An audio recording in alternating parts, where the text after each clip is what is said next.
The Craig Foley Show on Deadline Detroit is made possible in part by Lynette's Shrimp House, located in Highland Park. It's Metro Detroit's premier destination, serving juicy fried shrimp, fish, and wings, alongside soul food sides and new additions to the menu, like turkey tacos and desserts. Located at 13548 Woodward in Highland Park, just north of the Davidson, Lynette's is open for takeaway, noon to 8 Tuesday and Thursday, noon to 10 p.m. Friday and Saturday, and noon to 5 p.m. on Sunday.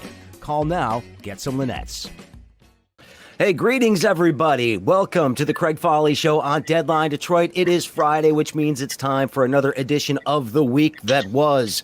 And I'll tell you what, we've been swimming in news for years now. And it's just this week, oh my God, a ton of stuff happened once again. I'm always worried at the beginning of the week that maybe it's going to be slow and I won't have enough stuff to talk about.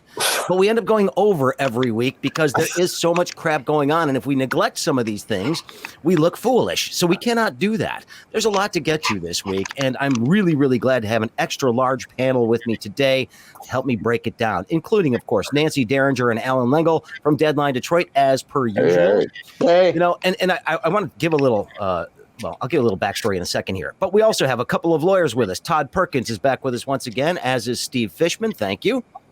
And, of course, Susan Demas, the editor of the Michigan Advance, joining us right now. And we appreciate her being here as well, because there's some stuff happening in Lansing that we need to talk about, too, because the stupidity is not limited to Washington, D.C. this week. So a little backstory here. When we first started doing this is our third season of this, by the way, guys. We're in like year 3. And it was just Alan and Nancy and I at the beginning doing this. And then we started adding additional parts in because we're tired of hearing ourselves talk. So one of the first people we brought in was Steve Fishman because, we found him in the hallway in the building and said, come join us. But Steve Fishman, of course, I had to have him on the show today because with yesterday's news, I could not deny him the opportunity to comment on the fact that we finally saw some indictments against the Trump administration, the Trump organization yesterday, including its CFO, Alan Weisselberg, and the company itself. Now, we don't know if this is the beginning of the end, if this is the beginning of the beginning. There's a lot going on. But Steve gets to say, I told you so, because he was the first one to predict that this New York stuff was going to be a problem for the Trump administration a long time ago. So, Steve, you get the first word on the news that these indictments came down yesterday. Well, I think they were a long time in coming, but that's not unusual. Anybody that does this kind of work knows that the government in general, and even the state of New York, they really want to try to get all their ducks in a row. They want to make sure that they've got a case because it's obviously going to be scrutinized all over the place. The interesting thing about this case is that they charged the organization, and had they only charged the organization, it would be easy for Trump and his minions to go around, this is a bunch of bullshit. Everybody does it, blah, blah, blah, blah, blah. But by charging Weisselberg as well, it accomplishes two things. Number one, it puts a face, a person, maybe not the person that we all wanted to see in handcuffs walking away, but a person in there as a defendant. And the second thing it does is it puts pressure on that person because that guy is about my age, if I'm not mistaken, 72 or 73. And he's in state court, not federal court. And I know all the media people like to make jokes about, federal, it's just a playpen where you go. It's not a playpen, but on the other hand, it is a camp, and it's not anything like a local state institution. This guy is going to have some pressure on him. And we can talk about that later in terms of what I think might happen with him. But I'm glad to see it. And they can have all of their PR people say whatever they want. At some point in time, if they don't make a deal, we're going to all be treated to listening to exactly what the evidence is against them. We've read in the newspapers, and you guys who watch TV might have heard it on television, but it's a lot different when it starts coming from a witness stand. One other point, it sounds like a lot of this stuff is not going to rely on live witnesses. For instance, Michael Cohen, who, of course, is, as Todd would say, we could impeach him pretty easy, right? Because he's had his own problems with the law. But this kind of case sounds like, just from reading a newspaper, that they've got Weisselberg getting all of this different stuff, which, quite frankly, in anybody else's world, is income. In a normal person's world is income. And that's something that they probably won't need a lot of live witnesses to prove. They can bring an agent in that says, I looked at this, that, and the other. Well, you know what was interesting to me, though? You're talking about how his PR people can say whatever they want about this. The one thing I didn't hear yesterday from any of the statements was a denial that this stuff went on. There was nobody who sat there and said these charges are completely false. What they did say was, hey, people don't normally get charged for this kind of stuff. This is and so it seems to me, though, after reading through a lot of these documents and seeing the stuff that they did have, including the ledgers that they kept and everything else, they've got a pretty solid case against this guy for this. My guess, Craig, and this is, and I'd be interested in what Todd says, because of course we do the same thing for a living. This case is going to be some version. I got to believe, if the defense lawyers have any imagination at all, it's going to be a version of, look, everybody does this stuff, and they're just picking on our organization, and it's really not criminal, blah, blah, blah, blah, that kind of stuff. The danger in that, and the thing that the prosecution will have going for it, they want to get as many normal people on that jury as possible. And what I mean by normal people, a guy who works in the plant, person who works at an organization like some of you guys might, where you're getting a salary, they're taking out withholding every time, you're paying your fair share, and now you hear, oh yeah, everybody does it. You mean all rich people do it? And then you can start looking at it like, well, this is going to be one less rich guy that does it for a couple of years, because his butt's going to be in a penitentiary. Yeah, and us journalists could actually sit on that panel too, because we are definitely amongst that sort of lower paid group that would not necessarily sympathize with Alan Weisselberg getting free apartments in Manhattan. Todd, again, get another lawyer's opinion here. Taking a look at these charges, there is a lot of speculation as to whether or not this is just the tip of the iceberg to get Weisselberg to flip. Is that a strategy that you would expect them to try to use here? Well, first and foremost, what Steve gave you was the gospel. I mean, it's nothing that anyone really can say. I mean, it was almost empirical information that he's given you, objective information about something that can be considered subjective from the defense perspective. But, I do believe, I think this is the easiest way to approach this. And that's why they did this first, and to see what they do. Because here's another thing, what Steve, he said he would talk about it later on in the show, but he already opened a can about it, that pressure on Weisselberg. Number one, he's 71, 72 years old. Any conviction is almost like a death sentence for this guy.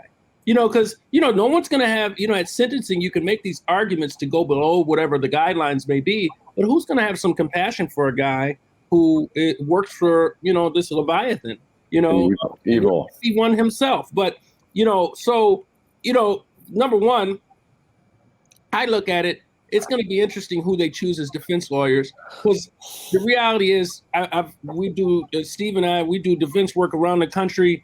He does not want to travel anymore, Steve says, but he's been everywhere. And the thing is, a lot of these defense guys that they do hire, they have no color, they have no assuage, they don't know how to approach these people, and they're just going to come in with that deadpan.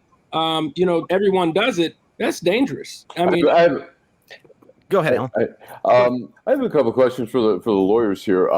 One, generally, from covering federal court, it seems like some of these tax cases, the people don't get that big of a sentence, and maybe you can correct me. I mean, it seems like maybe a year or two. But it's a state case. Right. So it's state prison, which is not as nice a place to hang out. And the other thing is public perception. I think I wonder public perception, in which his lawyers are going to push on, is that say, hey, he was being generous. He was giving all this great stuff, and some people can't grasp the concept of paying taxes on gifts. And so they'll be like, hey, Donald Trump's being a generous guy. He's treated his employees well. Now he's being prosecuted for that. I'm just saying. I think most people can grasp the concept. I think most people can grasp the concept of, you live in a place, you pay rent on it, and if you don't pay rent on it, it's it's a form of income. So what did Steve say? Steve said, look, if I'm a prosecutor, I'm going to get a regular guy who feels like he's paying more in taxes. You don't want any Wall Street people who do exactly what they're doing as far as, covering themselves through the tax code and getting deductions. Most people aren't able to do deductions. They take the child care credit, and they take whatever other deductions, the basic deductions that they get, because they're not aligned with the fact that their deductions don't exceed a certain barometer. And so, that you want the regular guy or the regular woman who's working, raising a family, and just can't appreciate and has no empathy for a guy who's rich.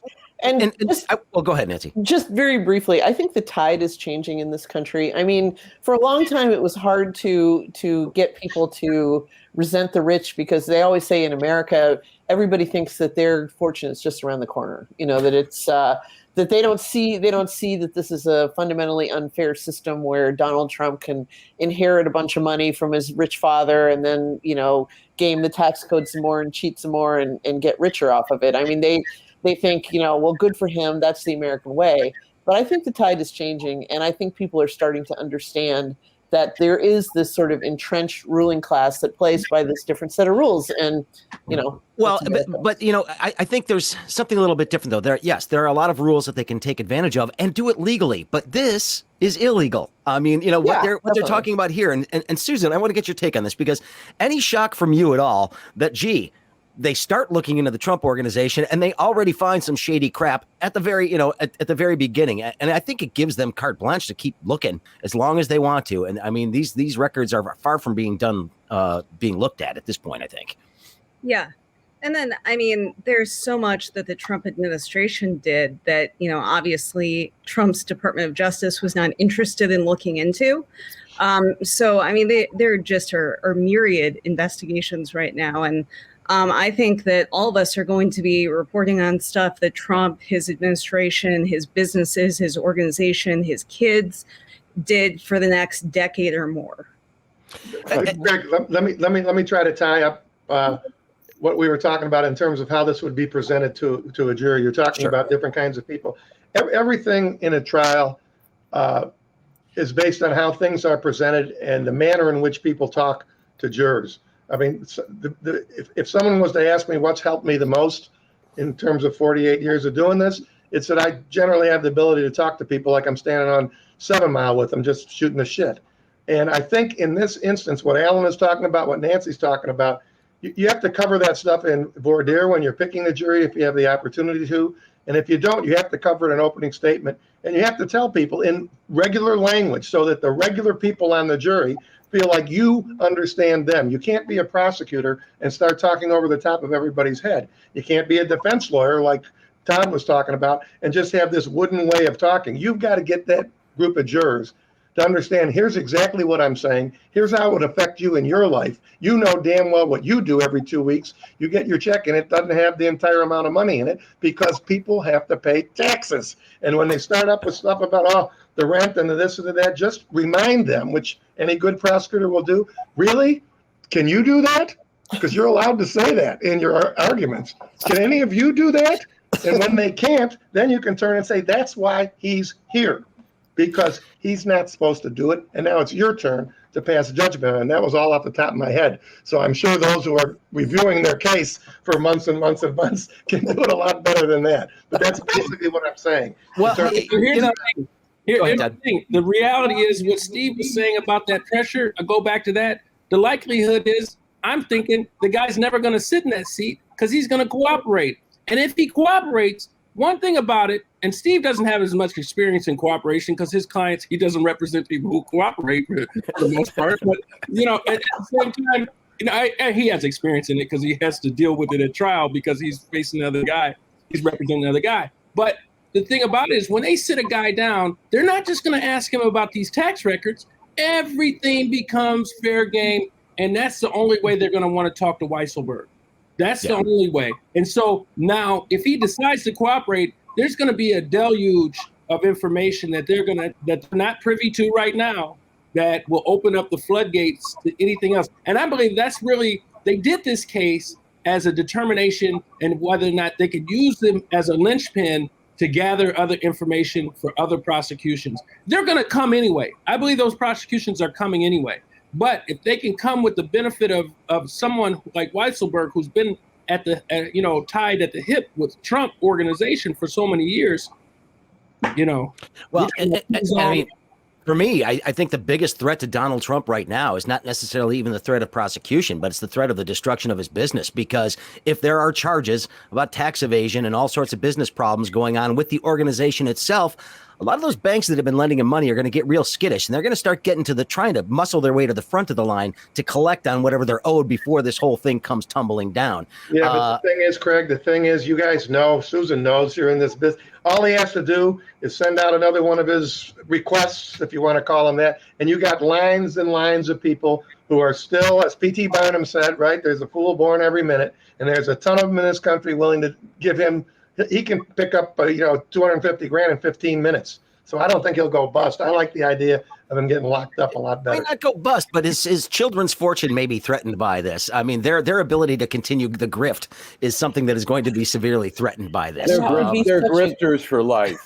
That's right. As my grandmother would say, I haven't seen Nancy smile so much during this episode. She's fit to be tied, as my grandmother. Well, it's just one of those things where all of the outcomes seem like, it's good news. Did you hear? I mean, have you guys read much about this? And since we have two people of the Jewish persuasion on this panel, I had to.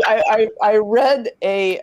We don't take credit for Weisselberg. Okay, no. I read a story. I think it was by Jane Mayer in the New Yorker about or somewhere. About Trump's relationship with Weisselberg. And they were talking about how Trump showed up at a shiva at Weisselberg's apartment, walked in the door, and for the people who don't know what a shiva is, it's a formal morning period where you receive guests, and it's the condolence, like visitation at a funeral home. Sure.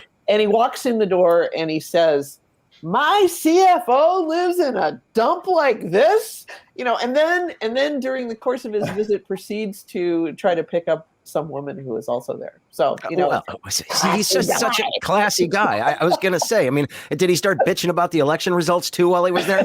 Because that's what he seems to turn every opportunity into now, is an opportunity to keep complaining about the election. Probably about the food. Well, all right. We're going to stay on this theme for just a little bit, because we're going to watch this stuff play out over the course of the next few weeks, and we're not going to know much for a while, because it's going to be a while before any of this gets to that point. But I do want to talk about January 6th, because Nancy Pelosi's moving ahead with her select committee, and she chose Liz Cheney to be her Republican representative on this. Kevin McCarthy allegedly threatened his party, said anybody cooperates with Nancy better just stick with Nancy, because I'm going to strip you of your committee assignments. He then came back yesterday and said, no, I didn't threaten anybody's committee assignments, but you're a traitor if you participate in this. Susan, it's just like getting to the bottom of what happened on January 6th. It's a lot easier for me after I watched that New York Times video the other day. Did anybody look at that thing? I did. Everybody in America should be required to watch this, because it will put to waste any of these notions that it was the FBI or Antifa that were involved in this in any way. But Susan, I want to get your take on this, because I'm not shocked that the Republicans are being as cowardly as they are about this. But you know what? At some point, somebody's going to have to take the fall for what went down. Anybody who participated in the January 6th insurrection is a traitor. And so for Kevin McCarthy, the highest ranking Republican in the House, to say that Republicans who want to investigate this are traitors, that's where the party is at. This is a party that has just openly embraced traitors. We are at an existential crisis in this country when you have a two-party system and one party is about insurrection. So this needs to be investigated, not just by the House, obviously by the FBI and all sorts of institutions, because who knows what the 2022 election and 2024 are going to be like. This is about as serious as it gets. I mean, all of us sat here for 4 years with Trump as president, and there were just such a long list of, corrupt dealings and with atrocities. But we're in a worse state now than we ever have been. And a lot of people are very eager to move on. And there's no moving on from this. Yeah, it's going to be interesting to watch. And I mean, they're going to have subpoena power. So a lot of people are going to have to testify that don't necessarily want to. And I think some of them are going to be House members. I wouldn't be shocked at all if you start having people like Madison Cawthorn out there. It was the House members that were escorting people around the House before that, really giving them intel. But, what shocks me is how Kevin McCarthy takes this position today.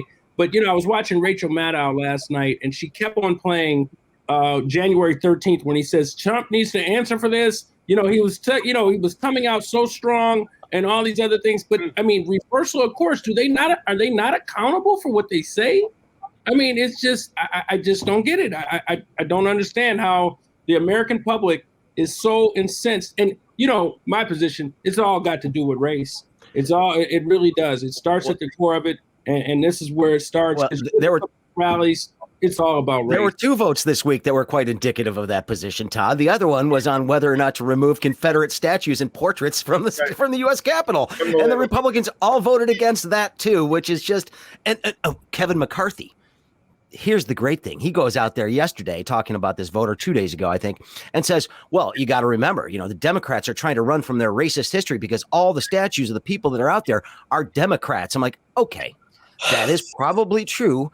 But we all know the story about the shift of the Dixiecrats to the Republican Party. This is not new history. And I'm sorry, you don't just get to sit there and say, oh, well, it was the Democrats. Well, the Democrats then at least are owning up to the fact that they had a racist history and want those statues removed. There should not be a Jefferson Davis portrait in the U.S. Capitol, period. The reality is, like history, Todd, then Susan. People would be killed. What happens in the Roman history when you had an insurrection?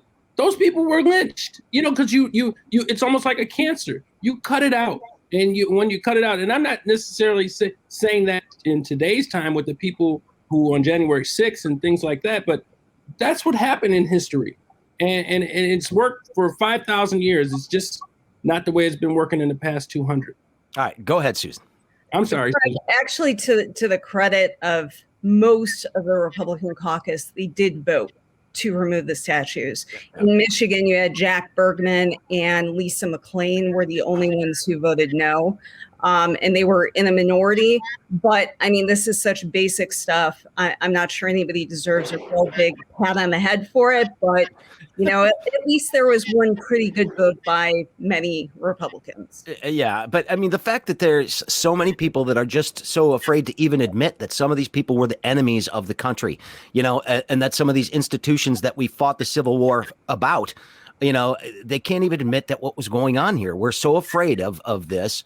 Of owning up to these things, and I don't know what the problem is. I don't know why. If only there was a critical theory that we could bring into American schools, that might sort of seek to tackle this issue, this issue of race.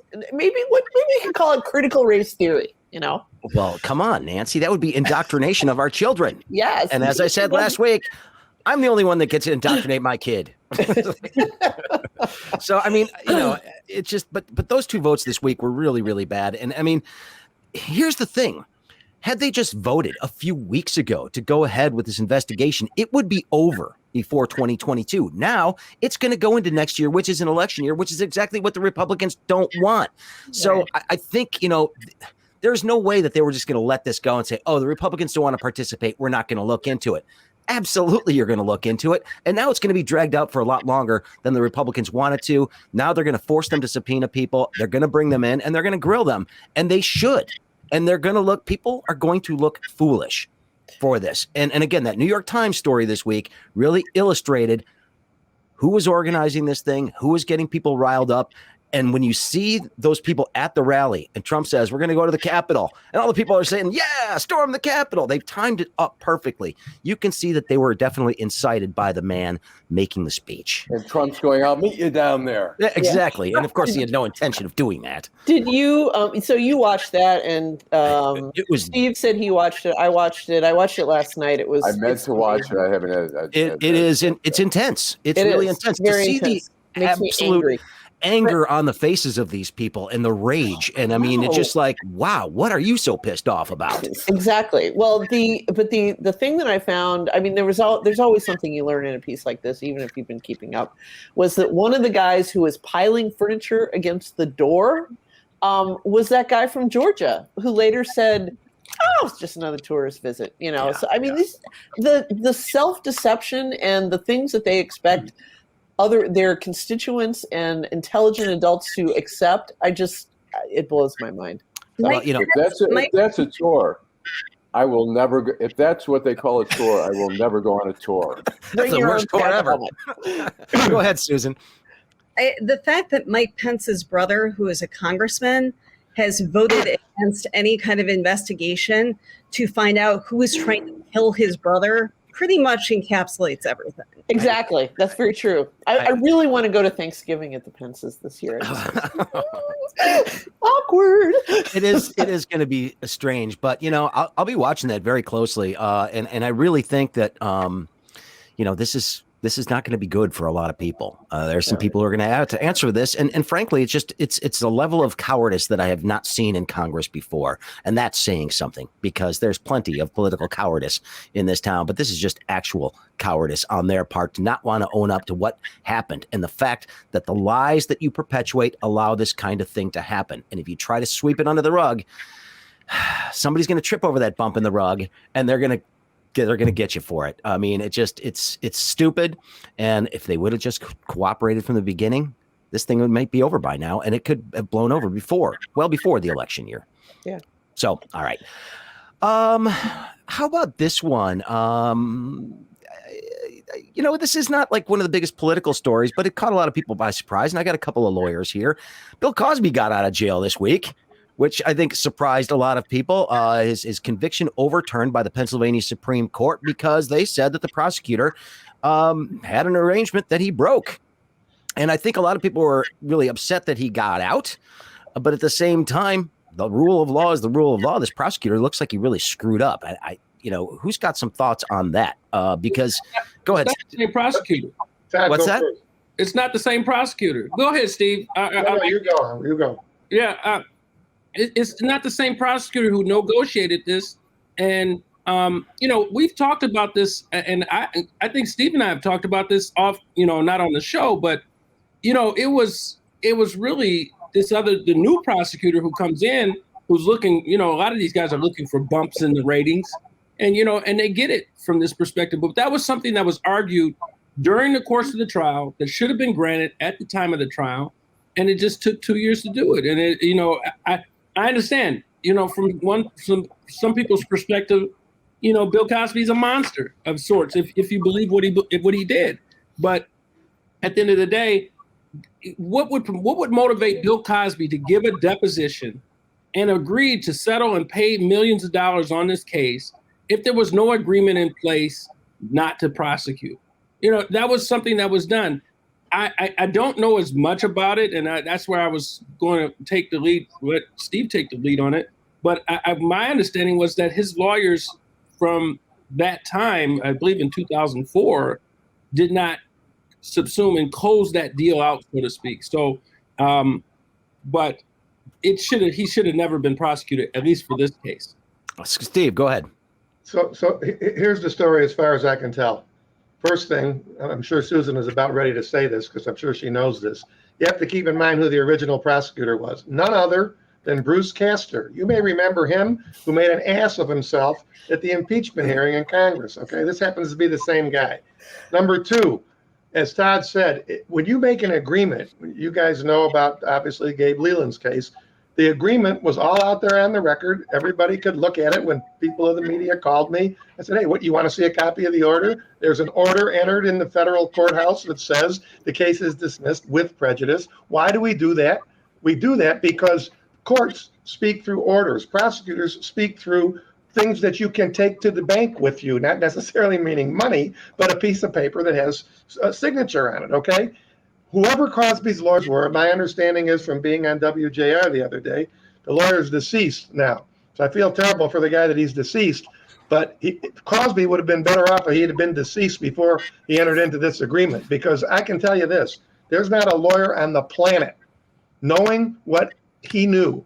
He had to know because he had talked to his client. Knowing that Cosby was going to admit under oath that he gave quaaludes to women so he could have sex with them, knowing full well that there were way more than just Andrea Costan who were accusing him, how would you ever agree to something like that? Okay, fine, you'll dismiss my case, but I'm required to go testify under oath, give up my Fifth Amendment rights as to whether I killed Jimmy Hoffa, for instance, and then wind up in a situation that you wind up at. Everybody's kind of missing the fact that the defense lawyer was every bit as incompetent as Castor. The second issue, the second issue is that there's never been a case, and maybe Todd's had one. He's not as old as me. Maybe he's had them in the New Day. I've never heard of a case where a county prosecutor, Kim Worthy, Karen McDonald, doing her job, would somehow get involved in a civil lawsuit. That's none of their business. The only thing Castor had to decide, and I read the opinion, not the entire 79 pages, but I read the first 30 or so that had the facts in there. And quite frankly, as Todd said, if the case was only Andrea Costan versus Cosby, the people versus Cosby, and you didn't have other complainants and what we call similar acts evidence, the case stunk. And I think they would have lost. I think the prosecutor would have lost if it was just that case. But all of us knew, even people who were only casually interested in what Cosby had been doing all of his life, everybody knew there were a ton of people that were saying he did this. And to make a decision that you're going to let him be deposed, and keep in mind one other thing, then I'll shut up. Depositions are not like court testimony. They start out with, where did you go to elementary school, all the way through, what did you do last night in terms of dinner? And how you could possibly allow a client, particularly someone like Bill Cosby, to sit there and admit under oath, oh yeah, I gave him lewds. Sure, I did it so we could go have sex. Does that sound like rape to you guys? It does to me, and it certainly did to 12 jurors, right? Hey, but remember, Steve, one other fact, as you were talking, it came to mind. Remember what these two incompetent nitwits agreed to do? They were trying to keep it suppressed under seal. You can't keep something illegal under seal. You cannot do that. If somebody's admitting a crime, you cannot keep it under seal for civil purposes. And then, what do we do when we have a client and we're negotiating a settlement and this guy is a client who's been involved in multi-jurisdictional issues? We either have to go to Washington or go to that other jurisdiction to assure ourselves that they're not going to prosecute him there. So that would mean that this nitwit lawyer went to jurisdictions in California, jurisdictions in New York, all the places that he knew where his client had done these things and had secured agreements. He did not. These guys were just doing something to, essentially Castor was negotiating a settlement for this young lady. And that's what he was doing. And that's actually illegal. So in the meantime, Bill Cosby's out. And I mean, I know there are a lot of people that are not happy with that. And he was really a high profile part of the Me Too movement that got all that going, and to see him get out of jail on a technicality, I don't know. I'm disappointed because he let a lot of people down, and he was a bad person. Except Craig, remember, this is the thing that nobody seems to be mentioning. The guy's sentence was only 3 to 10. Yeah, and he did 2. He did close to 3. How long was he? A couple of years, right? Yeah, 2.5 or something like that. You think they're going to keep an 83-year-old guy for another? He was coming home in 6 months anyway. So that part of it, I mean, to me at least, I think the fall from grace, the fact that it was exposed as to what he was, the fact that it all was public, for once I'll compliment the press, the media really brought out all of these things. And I think we did the best we could. When the judge is only going to give him 3 to 10, what are you going to give him? 20 years? He's 80 years old. No. Well, when we think about him going home early, it's not like Kwame going home early. It's not the same. Okay? Well, and the guy probably paid a lot of money. The settlements that we don't know about that have been, that have been resolved. And, money's part of it, but I mean, it doesn't, it's not the balm that soothes the wounds from something like that happening to somebody. And let me say one other thing, Craig, real quick. If those other cases were really able to be prosecuted and better than this one, I think there are prosecutors who would have taken up that charge. Yeah. I just think they were bad cases. Here's the weird thing, though. The person who's coming out of this looking worse than almost anybody is Felicia Rashad, who, of course, played Claire Huxtable on the Cosby Show. She came out with a big support, talking about this travesty of justice, and it's been fixed. And boy, she stepped into a hornet's nest by tweeting out any support for Bill Cosby. So how's everybody feeling about Claire Huxtable? Go ahead, Alan. I have a little story. In D.C. at Ben's Chili Bowl on U Street, which is a very famous it's Kwame's favorite spot in D.C. Yeah. Well, Bill Cosby used to go there, and he became very close friends with the owners. And his picture was up on the wall for a long time. And anytime he came to town, he'd get a couple of half smokes from there, usually delivered to his hotel room or whatever. And I went in there one day while this was all going on and while it was unraveling, and the son I said, well, what's going on with the picture up there? And he says, well, we're getting a lot of customers pressuring us, but Mom thinks that Bill is like family and we're going to keep it up. But the next time I came there, they finally gave up. And Rochelle Riley defended him for, I don't know if it went to the bitter end, but because she isn't writing anymore, but she was boosting him, for quite a few years. So it's pretty embarrassing. My favorite single tweet was somebody who, after Felicia Rashad said, "Get out your umbrella, honey. Here comes the shit shower." Yeah, that's about it. Yeah, all right. People are loyal to, look at Michael Jackson. There's still people who don't care. They just block out all the allegations there and just, Yeah. All right. Love them.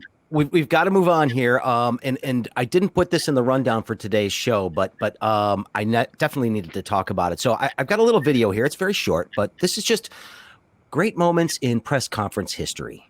As we know, there are known knowns. There are things we know. We also know there are known unknowns. That is to say, we know there are some things we do not know. But there are also unknown unknowns. The ones we don't know, we don't know. I know this known. Donald Rumsfeld has died, age 87, I believe. And I'll tell you what, over the last couple of days after he passed away and going back through what went on with the buildup to the Iraq War and the way that war was carried out reminded me just how much I really disliked the Bush administration when it was in place. I mean, Trump obviously set a new level of incompetence and schmuckitude.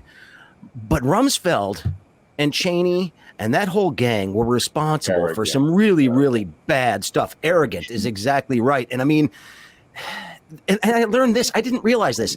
His vacation home was the house that Frederick Douglass was tortured in, right? Took away my schmuck of the week. Yes. No, okay. Oh my God. Okay. Well, we'll save that part of the story. But I mean, come on now. Looking back at those years and the Iraq War and everything that led up to it and what's happened since, I mean, we're still in a world of crap as a result of the stuff that these guys tried to foist upon the American public. You know what? I got a real quick Donald Rumsfeld story. Then let Susan talk. She's hardly going to get a word in edgewise. Go ahead. Sorry. Tell your Donald Rumsfeld story. I'll tell real quickly. When I lived in D.C., I was 2 blocks from Politics and Prose, which was like a kind of bookstore. In a very liberal neighborhood. And it was a Sunday, and I'm walking by. Every time I'd walk by, I'd always walk in there. And Donald Rumsfeld is in there with a suit. And he's got 2 bodyguards, and he's just strolling around. And it was right when, like 2003, when we had invaded Iraq, and nobody said a word to him. But when he walked out, people were like, "How dare he come to our bookstore?" Was he buying his own autobiography? That's not right. But Susan, I mean, we look back on that period now, and you just start to realize just how many mistakes we made, and how this guy was wrong about everything. Yeah.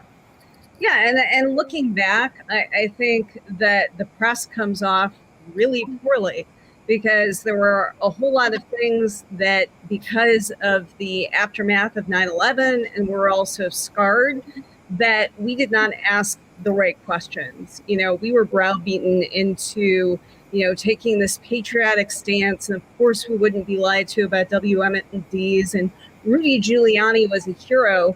And has there really been that much accounting for that? I mean, every day Rudy Giuliani makes an ass of himself now. How many of the reporters that did all the glowing coverage that built him up have ever said, "Hey, I got snowed"? Judith Miller. The Onion had the best headline I've seen about Rumsfeld. It said, "Weapon of mass destruction, dead at 87." But the Onion, like I said, the Onion was doing the best coverage, I think, and the only people that were seriously questioning the jingoism and everything else that was going on at that time period. But go ahead, Alan. Have a quick. Right in 2003, right before we invaded Iraq, I was at a little party where a lot of people from the Israeli embassy were there. I was talking to a guy, his wife worked at the embassy, he was from Israel, and I said, "Well, what do you think about Iraq?" And he said, "We're not worried about Iraq." He says, "We're worried about," he goes, "Iraq, secular, we don't think they have nuclear weapons. We're worried about Iran. Religious zealots, we think they have nuclear capability, he says. And I went afterwards to the Washington Post and the foreign desk the next day, and I told them that. And it was never really reflected in the coverage that we had. And, we saw Judith Miller bullying people into, making it seem like Iraq was the most dangerous country in the world. So. Yeah, well, and anyway. who we really needed to be wary of is Saudi Arabia, our partners in peace. So, well, I could not go the week without mentioning his passing. I thought you were going to show the clip of J.D. Vance announcing for Senate in Ohio, and with the sign falling down off of his podium, his campaign sign falling off his podium, which really needs to have like the Curb Your Enthusiasm theme music over it. So yeah. Well, anyway. Oh, okay. So let's move on. Let's go to Michigan here. Yeah, apparently, since I'm vaccinated, I'm now eligible to win some potential money. I signed up at the little website the other day. Who knows? The government's probably got more information on me than, well, they already had it, so it's not a big deal. But yeah, so there's get people to get vaccinated. I guess we got to start bribing them. I'm planning to go to Angkor Wat with my money. I'm going to Cambodia. That's what, and when they say, what are you going to do now that you've won $50,000, $1 or $2 million? I'm going to say, I'm going to Cambodia. So. But Susan, I mean, you've been following all the politics in Lansing about coronavirus and the response to it. What has been the Republican response thus far to this idea? Are they critical of it? Or are they saying, why did it take so long? What is their response to this so far? Well, when it was announced, all the Republicans had gone home, so they yeah, they are kind of missing in action, aren't they? Yeah, they didn't bother passing a budget before the deadline. They only got about halfway through, and they didn't pass any flood relief. They did, but not enough to send to the governor, just enough to send out a press release. So yeah, they weren't really around to respond. I mean, I assume that because it involves the governor, they hate it, but other states have done it. The Republican governor of Ohio was, the first to champion this. A lot of people are kind of wondering what the holdup was for Michigan, but, they had to get private money involved because, the legislature is the one that gets to appropriate money. And I don't think they were going to, being as less than a quarter of Republican lawmakers have gotten vaccinated, or at least will admit to. So, We'll admit to that's shocking to me. I mean, yeah. And I think that's a key thing. I mean, really, I think that there are definitely some Republican lawmakers and staffers that just aren't admitting to it because it's a badge of honor, apparently, not to. I mean, we're sitting around 60% for people who've gotten one shot. That's really not all that great. At this point, you can walk up anywhere and get a shot if you want to.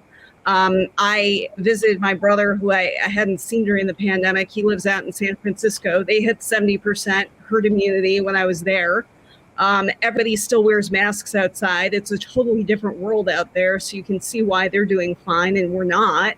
But, hey, whatever it takes to get to 70%, you want to give away cars, you want to give away scholarships. I don't really care. I just personally don't really understand why people need to be bribed not to die.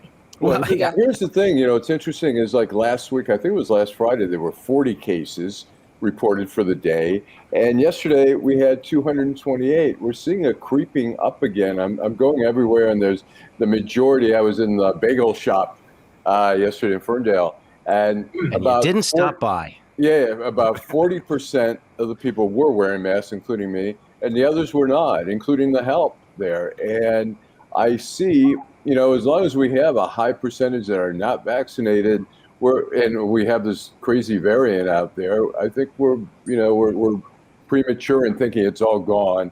And the problem is those who haven't gotten the shot say, why should I get a shot now? It's over. Yeah, and I think that's the concern. This variant is actually pretty scary in terms of how effective it is at spreading, and it's learning. So, we're gonna see some more mutations of this virus. I have a feeling before it's all said and done. And it looks like so far, these vaccines are pretty darn effective and will continue to be for quite a while. The research is showing that it is. I hope this gets people motivated to do something. I'd like to see more people getting shots. And I'll tell you what, if I win, I'm keeping the money. So. I would too, but I really want to go to Cambodia. So. Well, that is keeping the money. You're spending it on yourself. Yeah, absolutely. Putting it back in the economy. All right. So, Steve reminded me on the private chat here that, and I skipped over this and I didn't mean to, because I wanted to get to it. The Supreme Court showing its true colors over the course of the last few days with some of their decisions. We knew that this new conservative majority on the court was likely to take a swipe at voting rights. They certainly did this week. By suggesting that, just because some people might be more inconvenienced by the changes doesn't mean it's not easy to vote. So go ahead and pass these laws. It's not a big deal because, hey, you can still find another way to do it. That's a weird point to make.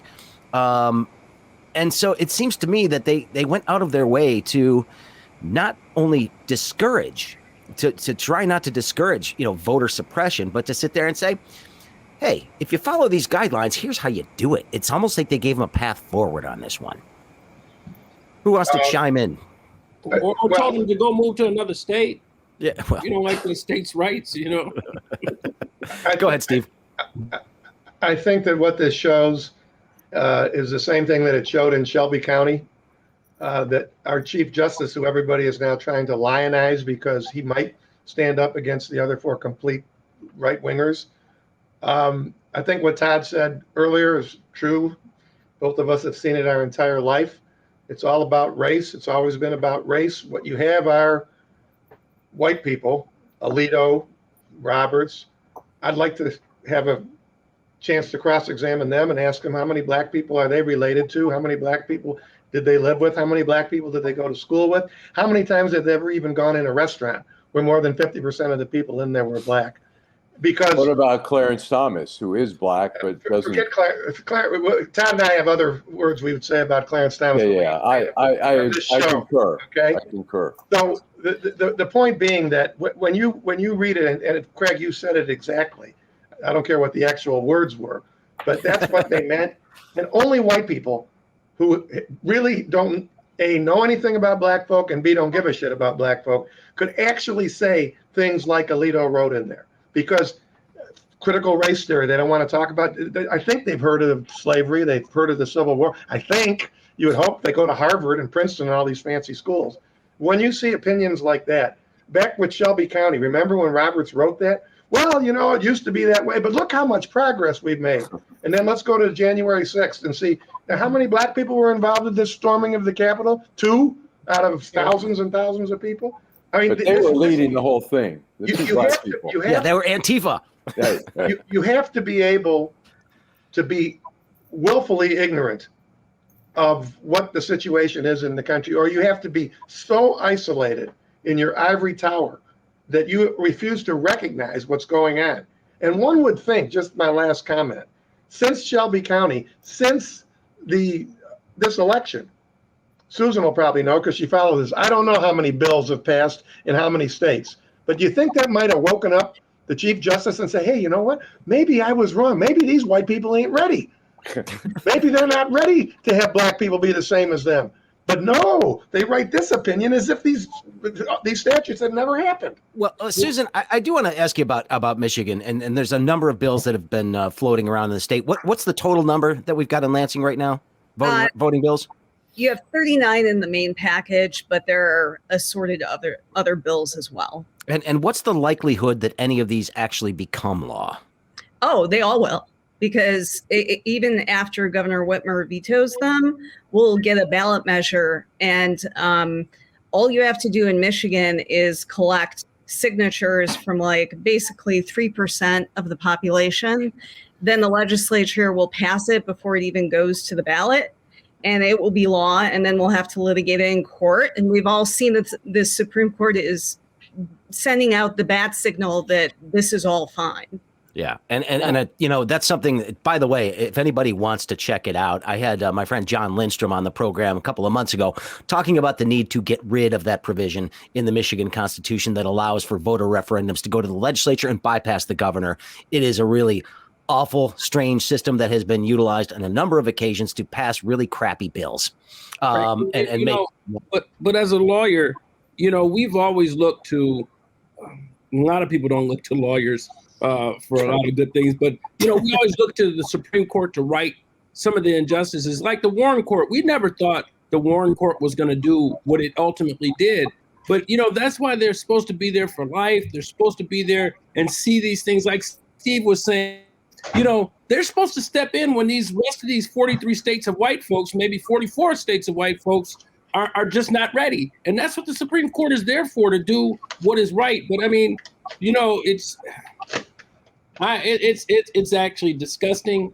It's there's no it's clear, and it's like clear and convincing evidence that you have as to why this is happening right here, right now. I mean, this is easier to prove than what they're going to have to prove against Donald Trump, and it's a tax case. Yeah. You know what I'm saying? This is easier to prove what these people are doing, and it only came about after Trump lost this election, and Black people did what Black people do, we have always been the determining factor of who the president is. We've been the swing in this country, and that's what they've never wanted to. They wanted neuter that effect, and that's what they're doing with this. I mean, I personally will not accept the fact that it's going to stop the movement that I want to be a part of. That I know that everybody on this panel is a part of. I know that Steve's a part of it as being a Detroiter. I mean, it's just not going to stop what we're going to do. But they're just chiseling away at every little thing and trying to take a point here, a point there. That's how Donald Trump won. He got a point here, a point there, and little things like that, and got people. He told Black people, he says, "Hey, what has the Democratic Party done for you?" Just to keep some people at home. Yeah, 3 years. 3 years after 2/3 of Michigan voters passed Proposal 3. Yep. It's just I couldn't hear what you said, Sue. I said this is happening not even 3 years after Proposal 3 of 2018 was passed, which allowed people to, far more flexibility in how and where they vote.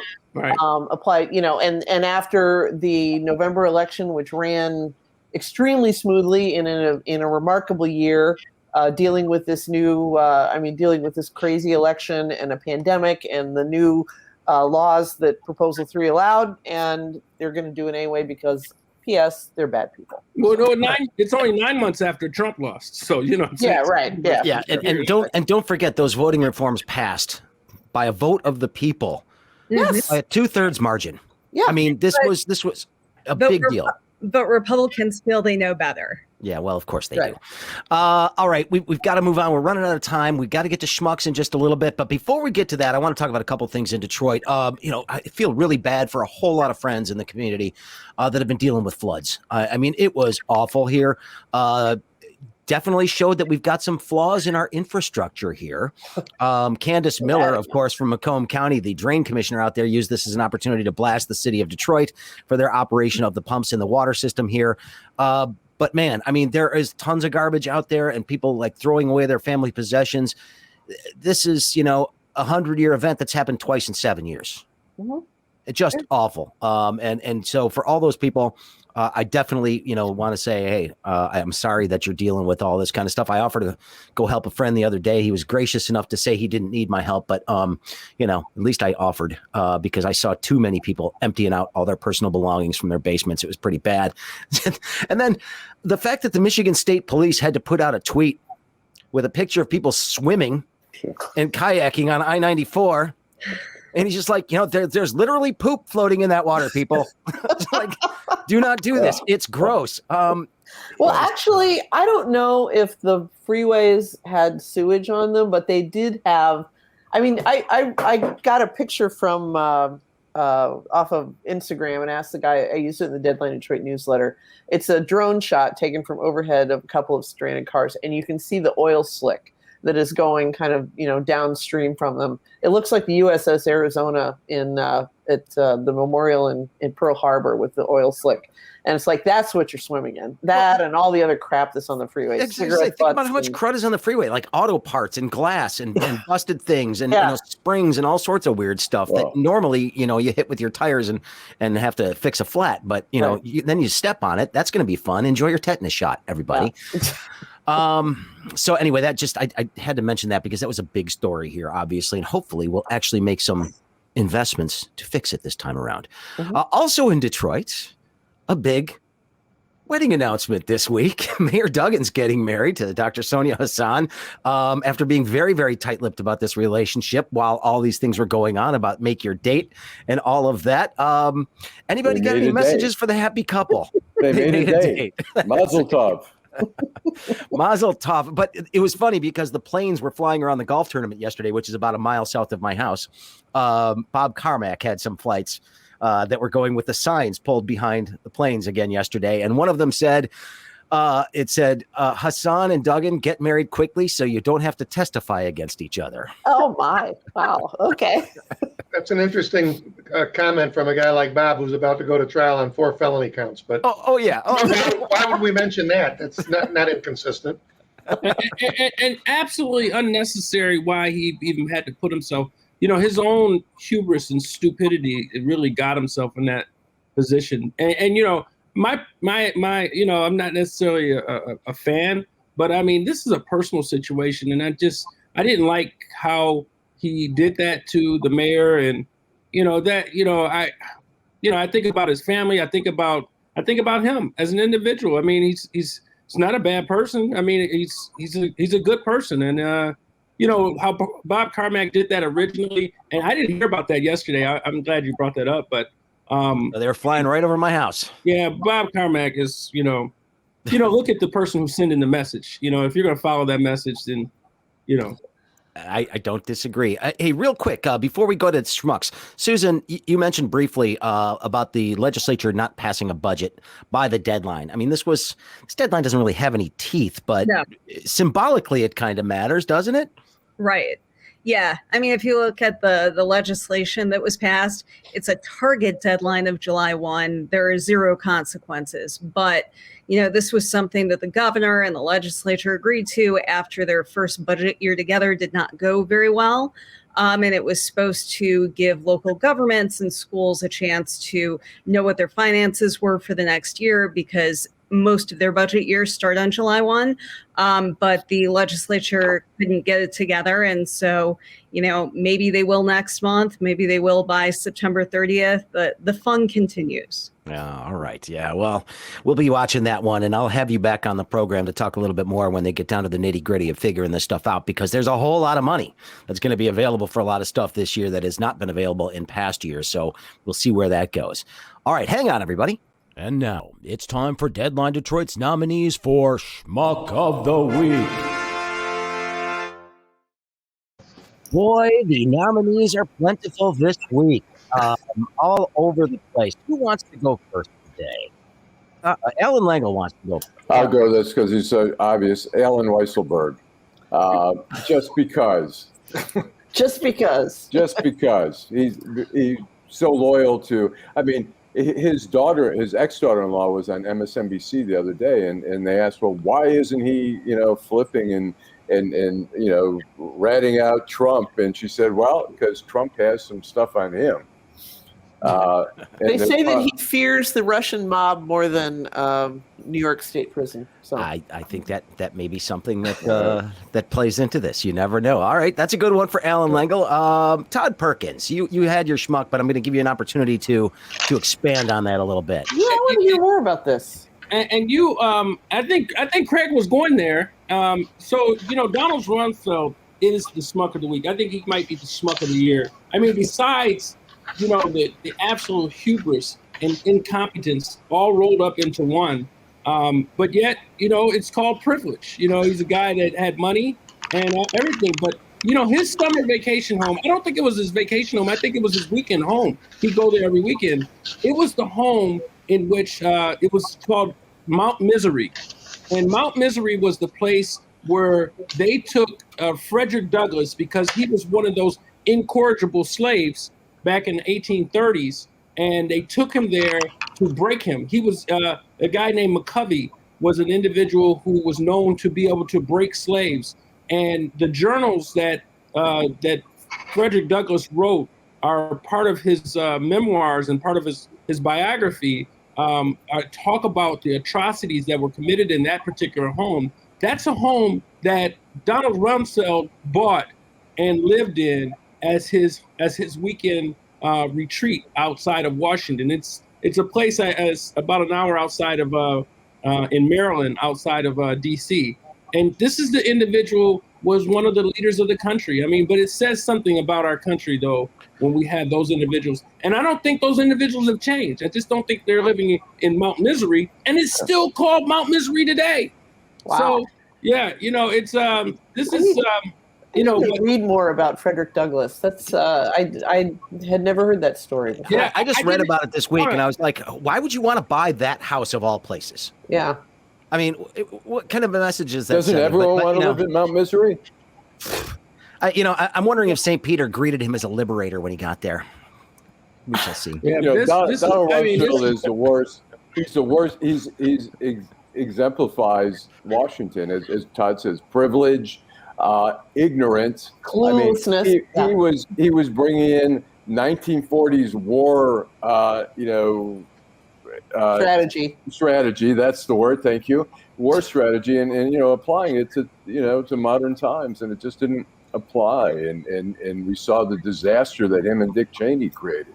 Yeah, but what war strategy? I think he was thinking about a German war strategy. Those guys are absolute dog shit. I mean, I don't know. I'm sorry. It's just what they are. I mean, it's all right. It's all right. You can use those things. We are on the internet after all. All I have to do is click a little box at the end to let people know there might be a word in here or two that could offend some people. But who wants to go next? Let's go with Nancy Derringer. All right, I'm going with Schmuck's Pat Colbeck and Matthew DePerno for continuing to push the Stop the Steal and attacking their. I admit that I was a little bit swayed by reading a very flattering portrait of Ed McBroom today in The Atlantic, talking about this the report that he wrote about the finding that there was no fraud in the election.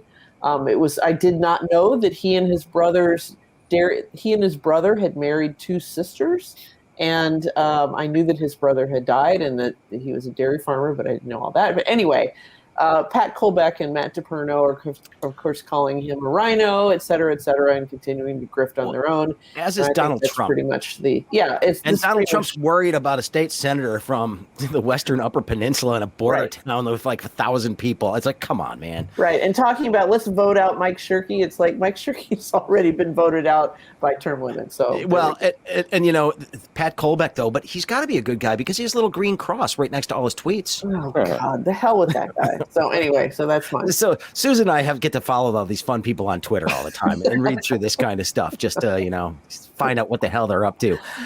Steve Fishman. Well, I was going to go with Weisselberg, but since Lengel, it just shows how the Jews all think alike. He's a Shanda. He's a Shanda. He is a Shanda. That's a disgrace for those of you who aren't Jewish and aren't familiar with Yiddish. I'm going with Kevin McCarthy. I don't have to say a whole heck of a lot other than to say two things, because we talked about it earlier. The notion of a guy like that using the word traitor to apply to anybody is just beyond my comprehension, because he doesn't know anything, obviously, or doesn't care anything about loyalty to a country or something that would cause someone to be a traitor. Because for him to do what he's done, particularly what you referenced, where his little talk on January 13th compared to how he's talking now, and he wants to use the word traitor. The second thing is a little bit more graphic and quicker to the point. The one thing about McCarthy, and it may be a disease of all of those Republicans, Greg, you were asking before, how are they able to be such cowards? My only thing is, and Todd will know this because he played ball as well, one thing those guys will never have to worry about, they'll never have to wear a jockstrap, that's for sure. All right, Susan Demas. That's a good lead-in for you, Susan, isn't it? That is a good one. I appreciate that. I'm going to go with Congressman Peter Meijer as my schmuck of the week because he was very principled after January 6th and voted for the initial commission that got shot down by Senate Republicans and talked about wearing a bulletproof vest and all the threats on Republican members and his military experience and all that, which was very important, for him to stand up as a freshman, as someone who might be vulnerable in 2022. And then he went ahead and took the cowardly vote that everybody else did this week. I'm sure the argument is, this will be a partisan witch hunt, probably like the Benghazi committee was that nobody will admit to. Nine Benghazi committees. Right. Which, with Republicans on the committee like Liz Cheney, this is not going to be a witch hunt. It's just not. She is still a Republican through and through. She's not out to just get people to get people. It's to determine what really happened and who's responsible. And if you're really dedicated to finding out what happened, if your fellow brethren in the Senate aren't going to go along with the committee you want, you still vote for this. If you really do care. But, the principle only gets you so far. Very good. I like that one. And, he'll be a little bit surprised. But remember, he turned me down for an interview because he said, his team said, well, he only is doing national media these days. I'm like, really? So he's going to shut off the Grand Rapids press? Is that what's going to happen? Anyway, so, all right. He's still a hot ginger. Can we give him that? He's still a good looking guy. A hot ginger. Okay. Thank you, Nancy Derringer, for your Ron Weasley comment here. Chair. There she is. All right. So I had a tough time today. I was thinking, like, do I want to go and maybe put Phil Mickelson on this list because I don't like his reaction to the news story. We didn't have time to get to that today. So I said, no, I'm not going to do that one because I know there's dissenting opinion on this one.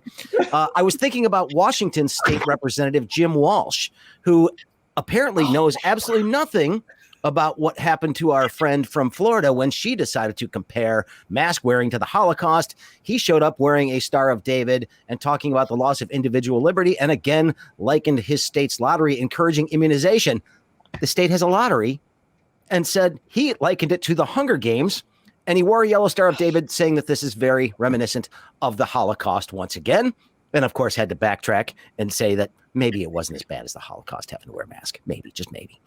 So he was another one. But then I found this guy, and it wasn't the guy himself that did this. It was the company that he works for.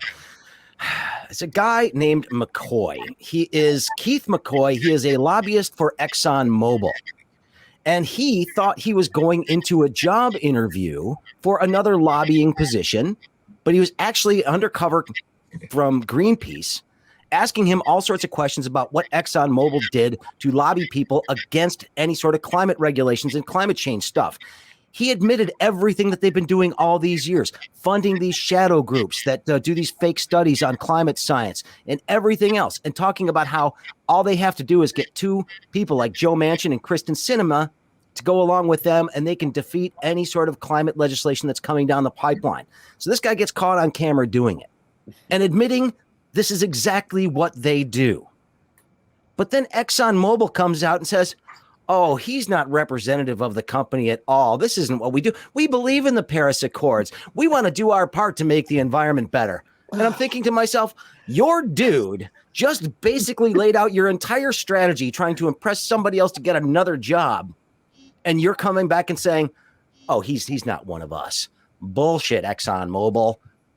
So Bullshit. who is the schmuck? ExxonMobil or the ExxonMobil is the schmuck for trying to deny that this guy was doing exactly what they told him to do all this time. I mean, come on now. This is like that guy in Thank You for Smoking. This dude is a lobbyist for the oil industry, and he admitted everything that they're doing to basically muddy the waters when it comes to science on climate. And the fact that the company didn't just sit there and say, yeah, our bad. Yeah. Like, no. And then they just lied. So ExxonMobil is my schmuck of the week. Good one. So I hope so. Anyway. All right. We got to wrap it up, everybody. I want to thank everybody for joining us today. It's a holiday weekend. Please be just kind of sane with your fireworks this weekend. I'm not one of these people that says don't have fun with your fireworks, but it does freak out a lot of the neighbors' dogs, and there's just a whole lot of people that just don't appreciate them going off till 5 o'clock in the morning. Just chill out just a little bit, please. And same with the gunfire. I mean, because it is our nation's birthday. I realize that, but I did read that Facebook. Why does wasting ammo have anything to do with that? One last thing, not to be remiss here. Danny Fenster, the journalist from who grew up in Metro Detroit, is still in Myanmar now. I think it's maybe 40 days that he's been in prison. They've let out 2,300 people out of the prison, including journalists, and he's still there. And so his parents, his brother, the relatives, the State Department have been working to get him free. We're still hoping. He had a hearing yesterday. it was 10 minutes, and then they adjourned it till July 15th. I mean, there's always a chance they could just spring them loose anyways for the hearing. But anyways, just to keep him in mind. And his brother got a chance to talk to him, I heard. To verify that he is indeed doing okay. Right. Although spending time in a Myanmar jail is probably not something that is conducive to good health. Right. But thanks for that update, Alan. I was going to give you that time at the end, and I appreciate that very much. Thanks to all of my guests as well. Susan Demas, of course, is the editor at the Michigan Advance. And by the way, if you want to know what the heck is going on in Lansing, and you should, because it actually impacts your life a lot more than the stuff that they do in Washington most of the time, check out the Michigan Advance, michiganadvance.com. They do a fantastic job of covering the Capitol and telling you what's really going on there. They cut through a lot of the BS. By the way, big story, Susan, that we didn't talk about. Tim Skubic said on some cold oatmeal podcast yesterday that he is never going to retire. So that's something that's interesting for the Capitol Press Corps. Just for those of you that follow Lansing, just want to put that out there. Thanks, Susan. Appreciate it very much. Thanks as well to Steve Fishman for being here and again, for telling us about the criminal mind, because I have a feeling we're going to be watching a lot more of the criminal mind machinations when it comes to this. When it comes to this experience that we're going to have with the Trump organization there. So thanks, Steve. I appreciate it. And thanks for joining us last minute. Seriously, the pay is so good. It's anytime you want it. Hey. Just the warm sunshine of my presence is all anybody needs to be paid. Todd Perkins. Retirement. Todd Perkins, thank you. Appreciate it as always, sir. Thank you. Thanks to, of course, Alan and Nancy from Deadline Detroit. Don't forget, become a member at Deadline Detroit, deadlinedetroit.com/membership. Just $3 a month. Get entered into a cool drawing to maybe win some prizes, but also keep this little ragtag machine going. We certainly do appreciate all of your support. Thanks to Lynette's Shrimp House for sponsoring this program and sponsoring Deadline Detroit. We appreciate them as well. Right there in Highland Park. Can't miss it. Right on Woodward, just north of the Davison. And everybody, have a fantastic weekend. And Mr. Lengel, drive home safely. The Craig Foley Show on Deadline Detroit is made possible in part by Lynette's Shrimp House, located in Highland Park. It's Metro Detroit's premier destination, serving juicy fried shrimp, fish, and wings, alongside soul food sides and new additions to the menu like turkey tacos and desserts. Located at 13548 Woodward in Highland Park, just north of the Davison, Lynette's is open for takeaway, noon to 8 Tuesday and Thursday, noon to 10 p.m. Friday and Saturday, and noon to 5 p.m. on Sunday. Call now, get some Lynette's.